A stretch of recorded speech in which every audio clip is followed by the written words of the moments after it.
Le damos entonces la bienvenida a la abogada constitucionalista Ana Neire. Le agradecemos por acompañarnos en Comité de Domingo. ¿Cómo estás, Ana? Muy buenas noches.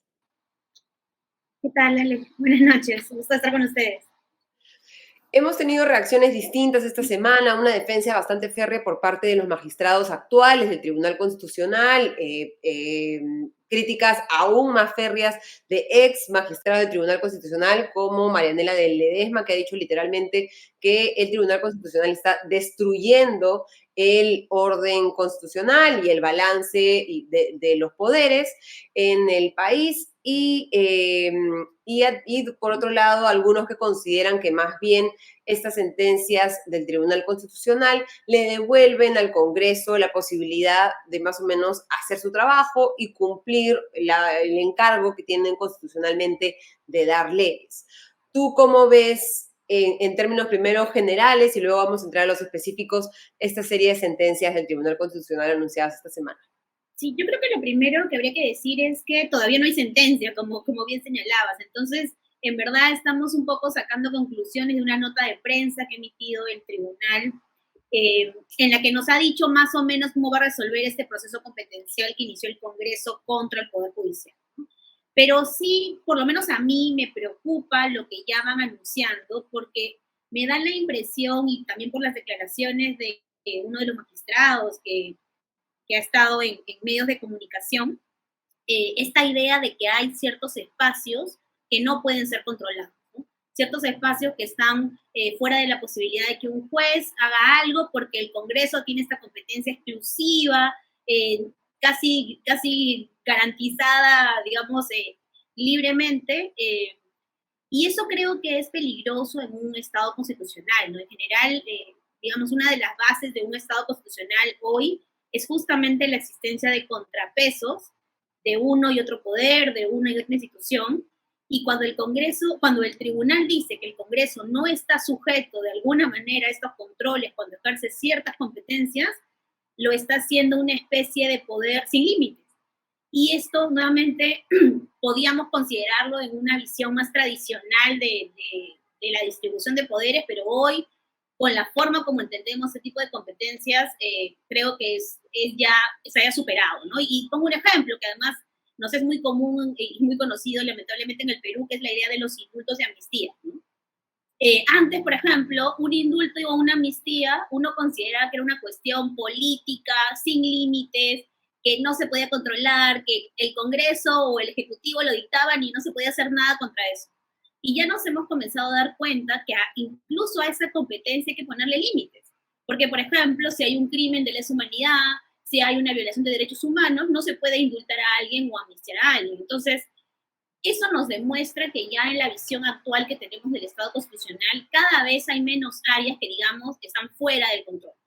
Entonces, que el tribunal de alguna manera diga que el Congreso está casi libre de esta posibilidad de control, a mí por lo menos me preocupa, igual hay que ver la sentencia, obviamente, pero de plano creo que podría generar un precedente difícil, complicado en esta, digamos, compleja relación interinstitucional Congreso-Entidades entidades públicas.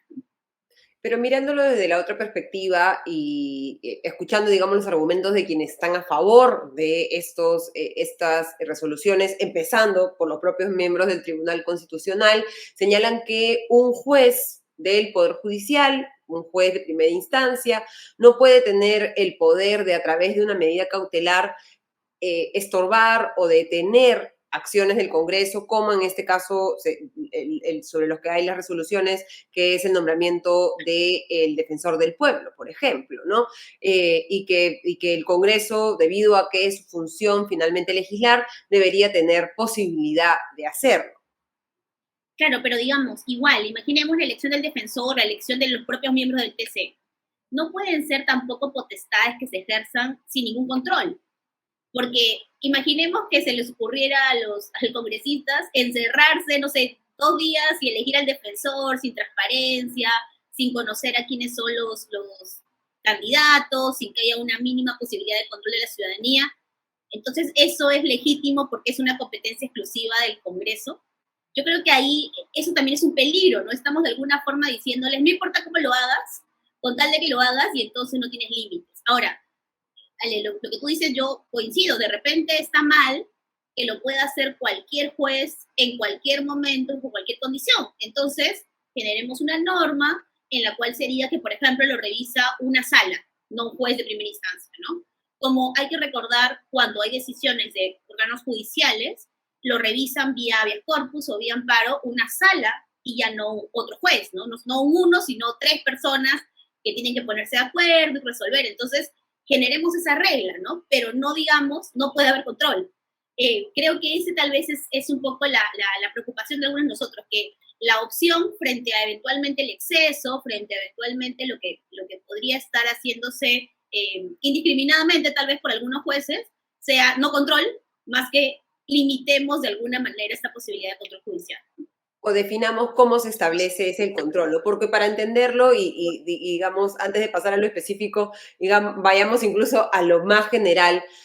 ¿Por qué es que el Poder Judicial puede revisar o dar una medida cautelar, al menos hasta ahora, sobre el Congreso? ¿Cuál es el fundamento constitucional de eso? O sea, la idea es, todo órgano, todo organismo, toda entidad pública tiene que ejercer su competencia dentro del ámbito de la Constitución y del respeto a los derechos fundamentales. Entonces, si en algún momento alguna entidad, digamos, ejerce su competencia yendo contra la Constitución o contra los derechos, yo ciudadano, yo entidad, puedo ir ante un juez y decirle, mira, como están vulnerando mis derechos, por favor suspende este acto porque está generándome una vulneración de derechos o porque está afectando la Constitución. Entonces, por ejemplo, en la elección de la defensora, bueno, el defensor o defensora del pueblo que vendrá seguramente, el cuestionamiento es transparencia, ¿no? Respetar las etapas, que la comisión esté formada por quienes tiene que estar integrada para que haya cierta pluralidad y que haya una elección, por lo menos un intento de elección meritocrática y no una elección, digamos, de elecciones a dedo, ¿no? Selección a dedo del defensor o defensora. Esas pautas mínimas de transparencia son las que hicieron, que no se estaban siguiendo en algún caso, son las que hicieron que un juez diga, no puede seguir este concurso. Entonces, ahora lo que está en el Congreso, lo que está en el tribunal es, no pasa, no es así, retomen la selección. Pero el problema, ojalá, yo espero, que en la sentencia por lo menos les ponga unas pautas obligatorias que deben seguir para que este concurso nuevo cumpla con los parámetros que establece la Constitución de transparencia, idoneidad, meritocracia, etcétera, ¿no? No afiliación política, etcétera. Ojalá que esto sea así, habrá que ver la sentencia para ello, pero ya le está dando una cierta habilitación para continuar con esta elección, pese a que incumplía todos estos parámetros. Igual podríamos decir, sí, Ale, perdón. No, sigue. Tal vez podemos mostrar la parte del comunicado para que tengamos un poco Claro. de apoyo visual respecto, que esos son los puntos, ¿no? El que acabamos de revisar, que es el de el Poder Judicial. Me decías el siguiente. El siguiente tiene que ver justamente con las investigaciones parlamentarias sobre asuntos de interés público. Y aquí hay un par de cosas que dice el comunicado que preocupan, ¿no? Primero, creo que nadie le ha dicho al Congreso que no puede investigar asuntos de interés público. De hecho, está investigando la corrupción en el gobierno del señor Pedro Castillo, e investigó en su momento la vacuna del tema de COVID, o sea, digamos, ellos pueden investigar asuntos de interés público. Eso nunca se les ha impedido. ¿Qué es lo que estableció esta resolución del Poder Judicial o que potencialmente se dijo que podía pasar? Cuando uno inicia eventualmente una investigación, tiene que evitar afectar nuevamente también las competencias de otros órganos, como el Jurado Nacional de Elecciones, como la OMPE, como RENIEC. Imaginemos el supuesto en el cual los partidos políticos que tienen que enfrentarse muchas veces al jurado o a la OMPE por temas y que el jurado, recordemos, decide sobre actas y por lo tanto toma decisiones que afectan o benefician a ciertos partidos políticos. Efectivamente, sobre temas de candidaturas, sobre temas de actas para el tema del resultado electoral, la OMPE sobre temas de financiamiento que lo supervisa de manera repetida y les puede poner multas y sanciones. Lo que vamos a decir es, lo que dice de alguna manera el Congreso es que incluso en estas condiciones se les puede investigar, y más, aquí no está proyectándose en este momento, pero dice que se debería cambiar la Constitución para que eventualmente se permita hacer un juicio político contra ellos, ¿no? ¿Qué cosa es un juicio político? Nos dirán quienes los escuchan. Es básicamente la posibilidad que el Congreso decida remover a los magistrados del jurado, al jefe de la OMPE, eventualmente a la jefa de RENIEC en este momento, removerlos, es lo que propone la modificación del artículo 99, incluso inhabilitarlos por 10 años. Imaginemos que una mayoría parlamentaria, como ha pasado de alguna manera, considera que ellos han actuado equivocadamente, como en el famoso fraude no probado del último proceso electoral. Y entonces, imaginemos que consiguen los votos y pueden con eso no probado, con una comisión investigadora que no logró probar este fraude, eventualmente remover a los organismos, a los presidentes y los titulares de los organismos electorales. Es peligroso, los ponemos en una posición bastante débil, nuevamente, con una decisión de un tribunal que no está, espero yo, como digo, que ponga algunas pautas y parámetros dentro de su sentencia, para que no se vuelva tampoco una potestad libérrima incontrolada. Las competencias, incluso las exclusivas, o sea, las que ejerzo solamente yo como Congreso, yo como Ejecutivo, no son ilimitadas. Siempre tienen unos límites expuestos por la propia constitucionalidad.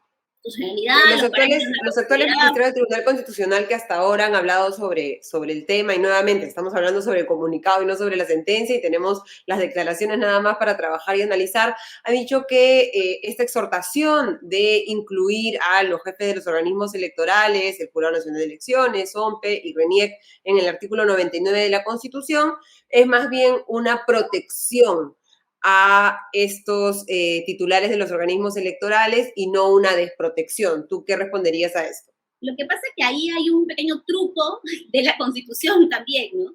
Lo que la Constitución hace es que tiene dos artículos, el 99 y el 100. El artículo 99 establece lo que se llama el antejuicio político. Es decir, por ejemplo, en mi caso, ¿no? Yo he tenido un cargo público, he sido ministra, entonces yo por 5 años no puedo ser investigada por un delito de función mientras el Congreso no lo autorice. Eso es el antejuicio, ¿no? Entonces, en este caso, si nosotros incluimos en esa lista al presidente del jurado, o a los magistrados del jurado, al jefe de la OMPE, a la jefa de RENIEC, efectivamente vamos a hacer que no se les puede investigar por delitos de función porque el tiempo que son autoridades y 5 años más. Perfecto, uno diría, oye, qué bien, entonces los estamos protegiendo, pero el truco es el artículo siguiente. A quienes se les da la prerrogativa del artículo 99 del antejuicio, también se les pone la posibilidad de que el Congreso les haga una investigación, un juicio político, y los pueda destituir, suspender e inhabilitar hasta por 10 años. Esto va en combo. No es que yo me quedo con lo bonito del 99 y me olvido del 100, ¿no? Entonces, claro, por un lado podrían estar diciendo que los están protegiendo frente a investigaciones, pero también los someten a la posibilidad que el Congreso, solo consiguiendo los votos, los pueda sacar de su cargo y hasta los pueda inhabilitar por 10 años, ¿no? Entonces, hay que tener cuidado también con que la inclusión no es solo para un tema, sino para ambos, porque así se estableció en la Constitución y parece nuevamente también justo, ¿no? Si yo le doy a alguien la posibilidad de ser protegido frente a una investigación penal por sus delitos de función, también tengo que tener la posibilidad eventualmente de sancionarlo políticamente si comete un delito de función, ¿no? Pero estamos hablando aquí un poco de pesos y contrapesos entre el Congreso y el Poder Judicial, digamos, la potestad que debería tener el Poder Judicial, como decimos, de repente más controlada o más delimitada de poder revisar o dar medidas cautelares respecto a las decisiones congresales. Pero cuando hablamos, por ejemplo, del Jurado Nacional de Elecciones, podríamos plantear o podría evaluarse que el Tribunal Constitucional pueda, por ejemplo, revisar las decisiones del Jurado Nacional de Elecciones sobre justicia electoral. Mira, en la Constitución dice que no se puede, de hecho lo dice los artículos bien claros en la Constitución, pero el Tribunal Constitucional ya ha interpretado en múltiples sentencias que cuando hay violación de derechos fundamentales ellos pueden revisar casos del propio jurado. De hecho, además, hay quienes plantean que se podría poner esto de manera expresa en la Constitución, nuevamente con ciertas pautas y parámetros, para no afectar su independencia, pero sí proteger derechos fundamentales, y sobre todo para que no pasen cosas como que a uno le violan un derecho en una elección y le resuelven el caso un año después, como le pasó al PPC, seguro recordarás, ¿no? Ellos consiguen su resolución favorable en el 2022 frente a la elección del 2021, entonces ya no les sirve absolutamente de nada esa decisión del tribunal, ¿no? Entonces, yo creo que podría eso plantearse, pero es diferente a la posibilidad de que ellos estén solo bajo bajo la decisión del Congreso sobre si se mantienen o no en el cargo, si se consiguen ciertas mayorías, ¿no? Creo que eso los pone en una posición bastante vulnerable, sobre todo, como tú bien decías, cuando son entidades que están en permanente relación con los partidos, que muchas veces obviamente no están felices con sus decisiones, porque no todas las decisiones que emite el jurado o que emite la OPE son decisiones que les gustan a los partidos políticos por la propia naturaleza de la función de control y fiscalización que esas entidades ejercen, ¿no?